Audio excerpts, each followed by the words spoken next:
په خیبر ضلع لنډي کوتل چوره او دغسې په نورو سیمو باندې د سختو بارانونو نه په سیلابونه راوتي او دغه سیلابونو د پیښور په علاقه ریګي شاهي پایان او ملازو او دغسې په نورو سیمو کې د لکونو روپو نقصان کړی دی د سیلاب اوبه په کورونو باندې هم دننوتي او د دې سره سره یې پټي هم تباه کړي دي خلکو په خپل مدد سره مرستې وکړلې او اوبو له یې مخې کولاو کړلې د کومې نه پس چې د سیلاب د کمېدو سره د اوبو سطح هم کمه شوه ولې د سیمې د خلکو تر مخه د دې نه د لکونو روپو نقصان شوی دی نه یوازې په کورونو کې اوبه ننوتي بلکې د دې سره سره یې فصلونه هم تباه کړي او نورو کاروبارونو ته هم زیانونه رسولي دي سابقه موجوده ویسي چیرمن شاه ولی الله منامره شي پایانه په خیبر کې باران شو هغه دومره اوبه راغلي چې دا تاسو به مخامخ وینئ دې کورونه کې چې کوم دی الحمدلله کومې تورسرې کوم ماشومان کوم نوجوانان چې وو موږ په خپل لاس باندې وویسته دغه رنګ ښایستهخان ګړی نه خو 3 ګنټې دا لمحه تېره شوه دلته په خلکو باندې او ټول کشران مشران د دې علاقې په خپله راوتي وو نه مرسکې ولیده نه صوبه حکومت ولیدو صوبه حکومت ناکامه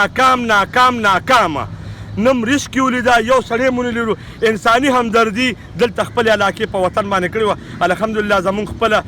امبولینس چې خپلې فري بس هغې کې هم دا ماشومان او دا نوجوانان راویسته او اوس هم ورته په دې علاقه کې ګرځو الحمدلله جاني نقصان ونه شو مالي نقصان ښه ډېر شو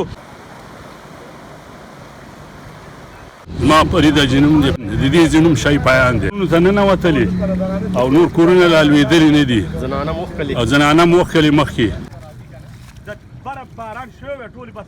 شیر محمد جی بس د کورونو ته اوبه رالي او سلک ډېر دغه کړی دی نقصانات خو ډېر زیات نه دی شوی او زنانه او ماشومان موږ هغه مخکې نه ایستلي موږ ښکلي دي په وخت باندې او دلته دې ځای کې دا چې کوم دی دا اوبه هغه اړه ډب شي نو هغه اړه غریبانان نو زموږ رونه دي که اوبه موږ نه پرېږدو نو هغوی وړي که دې غاړه راځي نو موږ وړي نو مهرباني دي حکومت ته دا خواست کوو چې مهرباني وکړه د دې څه بندوبست وکړي دا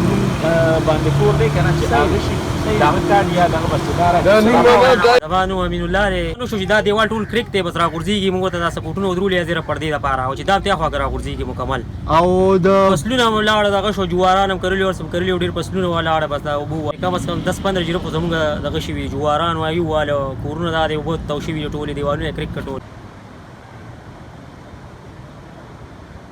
څرګنده دي وي چې په ملک کې او دغسې دغه بارانونه د کلایمیټ چینج یو څرګند ثبوت دی ځکه چې په دغه ورځو کې به بارانونه او د سیلابونو دغسې صورتحال نه و محمد الله خان افریدي سنو پښتونخوا پیښور